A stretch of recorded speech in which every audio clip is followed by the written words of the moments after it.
শ্রদ্ধেয় শিক্ষক, শিক্ষিকা ও কর্মচারীবৃন্দ, আসসালামু আলাইকুম ও আদাব। বেসরকারি এমপিওভুক্ত শিক্ষক কর্মচারীদের বাড়ি ভাড়া, উৎসব ভাতা, চিকিৎসা ভাতাসহ সরকারের কাছে নানা দাবি-দাওয়া থাকলেও শেষ পর্যন্ত সেগুলো পূরণ হয়নি। অবশেষে সরকারি চাকরিজীবীদের ন্যায় এমপিওভুক্ত শিক্ষকরা জুলাই ২০২৪ সালে ৫% ইনক্রিমেন্ট ও ৫% প্রণোদনা পেতে যাচ্ছেন। ৫% ইনক্রিমেন্ট ও ৫% প্রণোদনা সহ আপনার বেতন কত হবে তা নিয়ে আমাদের এই ভিডিও। আপনারা যারা বেসরকারি এমপিওভুক্ত শিক্ষক ও কর্মচারী হিসেবে কর্মরত আছেন, তারা জুলাই ২০২৪ অর্থাৎ আগস্ট মাসের এমপিও কপিতে আপনাদের ৫% ইনক্রিমেন্ট ও ৫% প্রণোদনা সহ ব্যাংক অ্যাকাউন্টে কত টাকা যুক্ত হবে, এই ভিডিওটি আপনারা মনোযোগ দিয়ে দেখলে নিজেই নির্ভুলভাবে আপনি জুলাই মাস থেকে ৫% ইনক্রিমেন্ট ও ৫% প্রণোদনা সহ কত বেতন পাবেন সেই হিসেব নিজেই করতে পারবেন। চলুন এখন আমরা চলে যাই কম্পিউটার স্ক্রিনে যে দেখি একজন শিক্ষক ১১তম গ্রেডে বর্তমানে কত টাকা পাচ্ছেন। ১১তম গ্রেডের মূল বেতন হচ্ছে ১২,৫০০ টাকা। এই ১২,৫০০ টাকা থেকে অবসর এবং কল্যাণে ১০% বাদ যাবে, সেহেতু ১২,৫০০ থেকে ১০% বাদ গেলে দেখি কত হয়।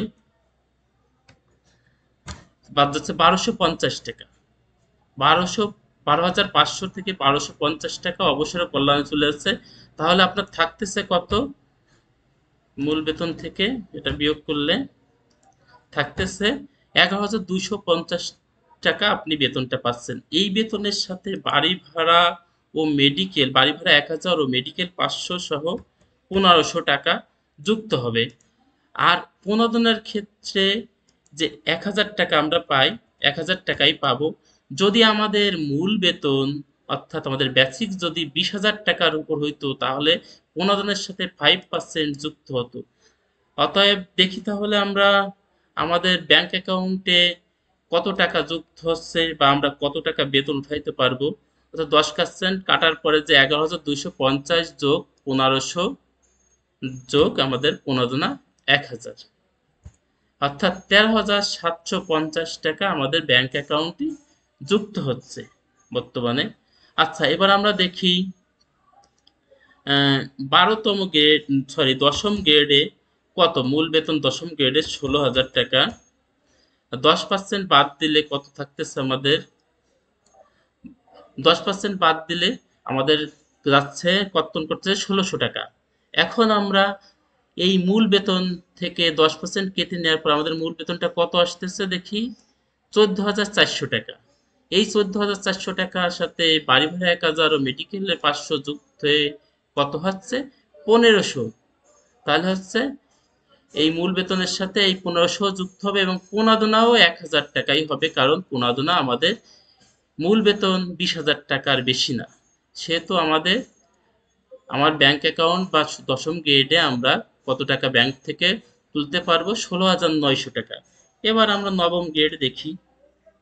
নবম গ্রেডে বেতন হচ্ছে ২২,০০০ টাকা। ২২,০০০ টাকা। ২২,০০০ টাকার ওই সেম 10% একই কাটতে যাবে। তাহলে কত টাকা কাটতেছে? ২২০০ টাকা। ২২০০ টাকা কাটার পরে আমি বেতন পাচ্ছি কত? ১৯,৮০০ টাকা। ১৯,৮০০ টাকার সাথে আমার এই যে মেডিকেল প্লাস বাসা ভাড়া যোগ হবে। এবার এখানে প্রণোদনা, বর্তমানে প্রণোদনা অর্থাৎ ২০,০০০ টাকার বেশি আছে, সেহেতু আমার এই ২২,০০০ এর 5% কত হয় দেখি, ১১০০ টাকা। ২২,০০০ এর 5% হচ্ছে ১১০০ টাকা। আর এবার আমার ব্যাংক অ্যাকাউন্টে যুক্ত হচ্ছে কত দেখি, ২২,৪০০ টাকা। অর্থাৎ এই টাকা একজন শিক্ষকতা পেশায় ঢুকলে গ্রেড অনুযায়ী সে ব্যাংক থেকে তুলতে পারবে। এখন দেখে নেওয়া যাক 5% ইনক্রিমেন্ট ও 5% প্রণোদনা পাওয়ার পর, অর্থাৎ জুলাই 2024 থেকে আমরা যে 5% ইনক্রিমেন্ট ও 5% প্রণোদনা পাবো, তাহলে কত টাকা আমরা পাবো? আমরা দেখি, আমরা 11তম গ্রেড ধরেই দেখি মূল বেতন কত ছিল 11তম গ্রেডে, 12,500। মূল বেতনের সাথে 5% ইনক্রিমেন্ট হচ্ছে, এটা হলো 12,500 টাকা ছিল মূল বেতনের সাথে 5% ইনক্রিমেন্ট হচ্ছে, তাহলে কত হয় দেখি, 625 টাকা আরো অতিরিক্ত বাড়তেছে আমাদের মূল বেতনের সাথে। তাহলে 5% ইনক্রিমেন্ট পাওয়ার পর আমার মূল বেতনটা কত হচ্ছে, 12,500 যোগ এই 625 ইকুয়াল টু 13,125 টাকা। এটা হচ্ছে আমাদের বেসিক। এই বেসিক থেকে 10% অবসর এবং ই বাবদ আমাদের কেটে নিচ্ছে,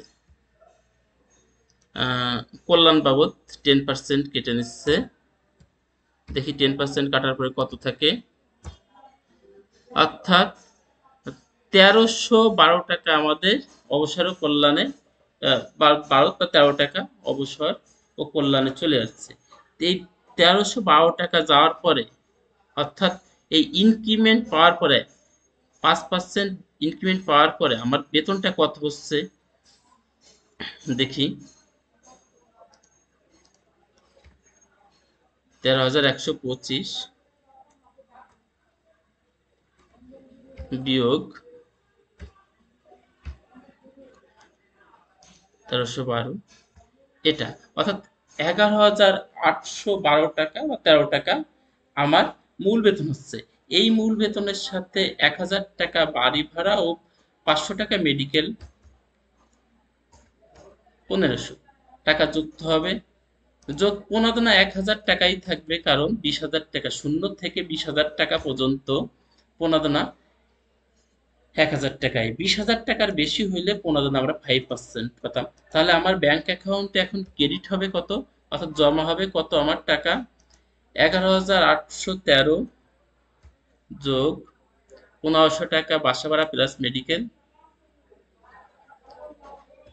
আর এই প্রণোদনা, তাহলে কত যুক্ত আছে দেখি, অর্থাৎ 14,312 টাকা বা 13 টাকা, 12 টাকা 50 পয়সা। এটা হচ্ছে আমার প্রথম ধাপের ইনক্রিমেন্ট, অর্থাৎ আমি যখন এই প্রথম চাকরিতে ঢুকলাম, চাকরি ঢোকার পরে জুলাই মাসে যে আমার প্রথম 5% ইনক্রিমেন্ট দিল, দেওয়ার পরে আমার বেসিক হয়েছে 13,125 টাকা। এখন আবার যদি দ্বিতীয় ধাপে, অর্থাৎ আগামী বছর যদি আমরা যাই, তাহলে 13,125 টাকা, এটা হবে আমার মূল বেতন, 13,125 টাকা এটা মূল বেতন। এর যাবে আমার, আমি এই 13,125 টাকার 5% ইনক্রিমেন্ট পাবো, 5% যদি ইনক্রিমেন্ট পাই তাহলে আমি 556 টাকা, 13,125 টাকার 5% ইনক্রিমেন্ট হবে। তো এই ইনক্রিমেন্ট পাওয়ার পরে আমার টাকা হবে কত,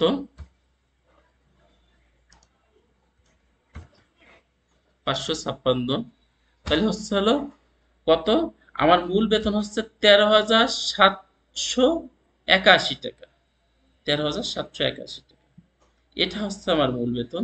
এরপরে যদি এই যে 13,785 টাকার সাথে আমার টাকার থেকে আমার 10% কেটে দেবে, এটা অবসর ও কল্যাণে 10% কেটে দিল।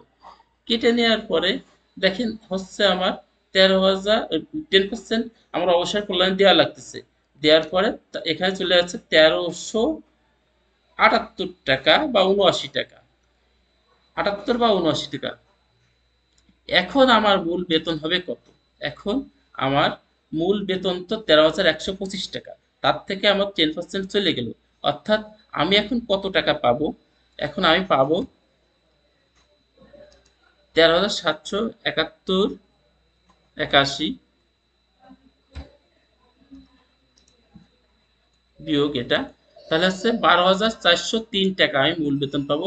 এর সাথে 1,500 টাকা আমার যোগ হবে মেডিকেল, প্রণোদনাও 1,000 টাকা, যেহেতু আমার প্রণোদনা ইটি সব একই, 20,000 টাকার বেশি না, সে তোমার 15 না 1,000 টাকাই হবে। তা এবার আমার মূল বেতন কত হবে দেখি। অর্থাৎ ব্যাংক অ্যাকাউন্টে আমার ক্রেডিট হবে কত, 14,903 টাকা। আমি এই টাকাটা আমি ব্যাংক থেকে তুলতে পারবো, এই টাকাটা আমি ব্যাংক থেকে তুলতে পারবো। ধরুন এর পরের ধাপে যদি হয়, তাহলে ওই যে 13,721 টাকা যে টাকাটা, এটা দিয়ে আমি তৃতীয় ধাপে করব, মানে আবার মূল বেতন চলে আসবে। এইভাবে আমরা আস্তে আস্তে আমাদের ইনক্রিমেন্ট পাওয়ার পরে মূল বেতন কত হবে বের করতে পারবো। আচ্ছা, তার থেকে 10% কেটে নিলে বের করতে পারবো। তারপরে 10% কেটে নেওয়ার পর যে টাকা থাকবে সেই টাকার সাথে আমি 1,500 টাকা যোগ করবো, বাসা মেডিকেল প্লাস 1,000 টাকা 15 যোগ করব। যোগ করে আমি মূল অ্যাকাউন্টে আমার কত ঢুকবে সেটা আমি বের করতে পারবো। ধরুন আরেকটা বিষয় খেয়াল করি, আমার বেতন হচ্ছে 21,470 টাকা। তা এখান থেকে 5% আমি ইনক্রিমেন্ট পাবো। তা 5% যদি আমি ইনক্রিমেন্ট পাই,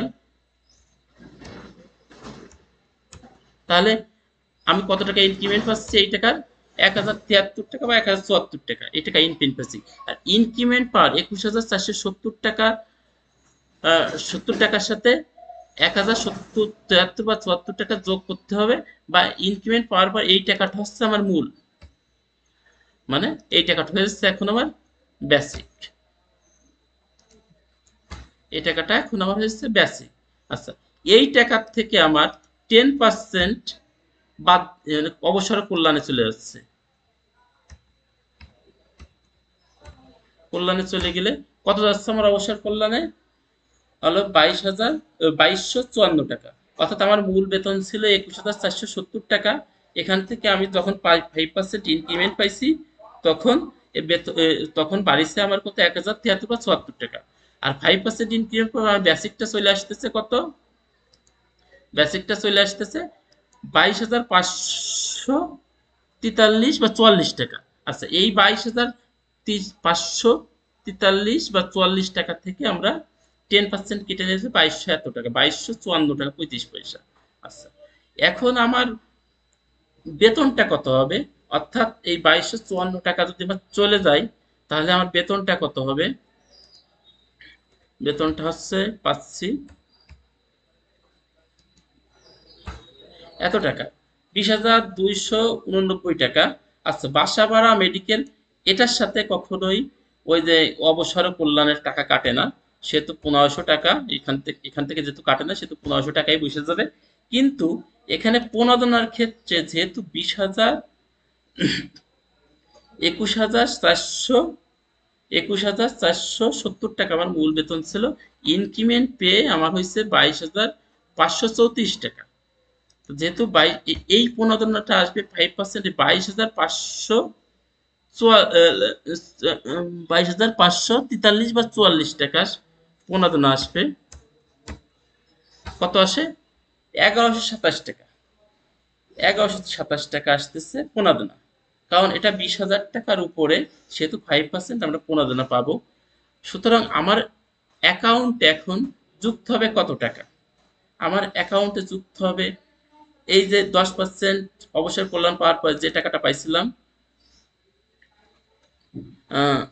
20,289 যোগ 1,500 টাকা বাসা মেডিকেল, এটা যোগ এই যে আমি যে প্রণোদনা পাইছি 1,127 টাকা 175 পয়সা, এটা, তাহলে আমার অ্যাকাউন্টে ক্রেডিট হচ্ছে 22,916 টাকা 33 পয়সা।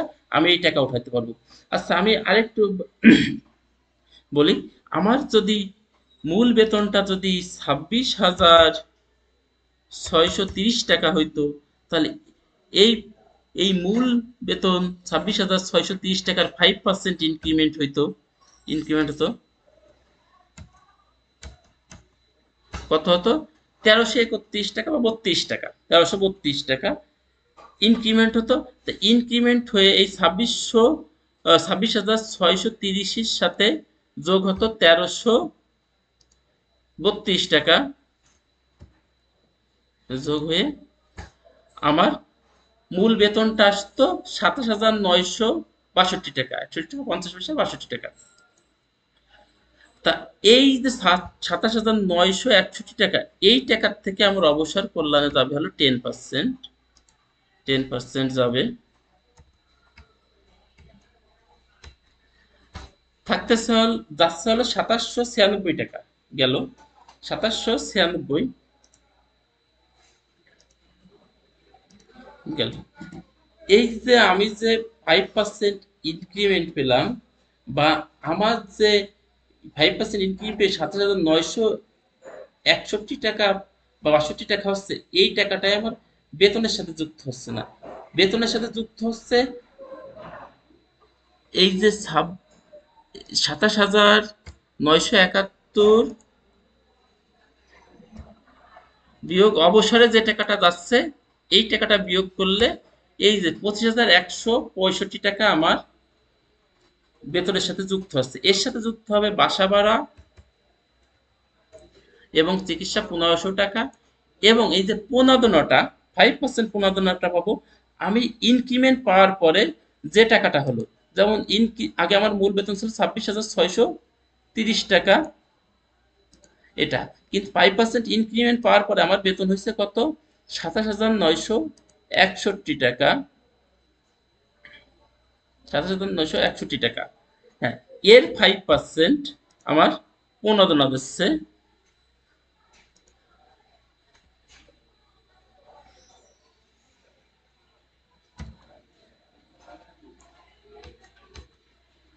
তাহলে কত হচ্ছে, 1398 টাকা। আমি এখন তাহলে ব্যাংক থেকে কত টাকা আমার ব্যাংকে ক্রেডিট হবে, ব্যাংকে আমার ক্রেডিট হবে কত, ব্যাংকে জমা হবে 25,125 যোগ 1500 টাকা মেডিকেল প্লাস বাড়ি ভাড়া প্লাস প্রণোদনা, এটা অর্থাৎ 2863 টাকা আমি ব্যাংক থেকে উঠাইতে পারবো। 2863 টাকা। এইভাবে আমরা ধাপ বাই ধাপ করলে আমরা মূল বেতন থেকে ইনক্রিমেন্ট 5% বের করার পরে মূল বেতনের সাথে 5% যোগ করলে যেটা পাবো, এটা হচ্ছে আমাদের মূল বেসিক। তারপরে আমাদের মূল বেসিক থেকে 10% আবার অবসর কল্যাণে চলে যাবে, অবসর কল্যাণে যাবে। যার পরে যেটা থাকবে সেটা আমাদের স্যালারির সাথে মেডিকেল প্লাস বাসা ভাড়ার সাথে যোগ হয়ে, প্রণোদনার সাথে যোগ হয়ে আমাদের অ্যাকাউন্টে জমা হবে, অর্থাৎ এই টাকাটা আমরা তুলতে পারবো। হ্যাঁ, এই টাকাটা আমরা তুলতে পারবো, ব্যাংক থেকে আমরা টাকাটা পাবো। তা এখন আমার এই চ্যানেলটি যদি আপনাদের ভালো লেগে থাকে, অর্থাৎ আমার ভিডিও যদি আপনাদের ভালো লাগে থাকে, তাহলে raju.tips.bd এই চ্যানেলটি অবশ্যই সাবস্ক্রাইব করবেন এবং পাশে থাকা বেল আইকনটি টিপ থাকবেন। সবার সুস্বাস্থ্য দীর্ঘায়ু কামনা করে এখানেই সমাপ্তি টানছি। ধন্যবাদ সবাই।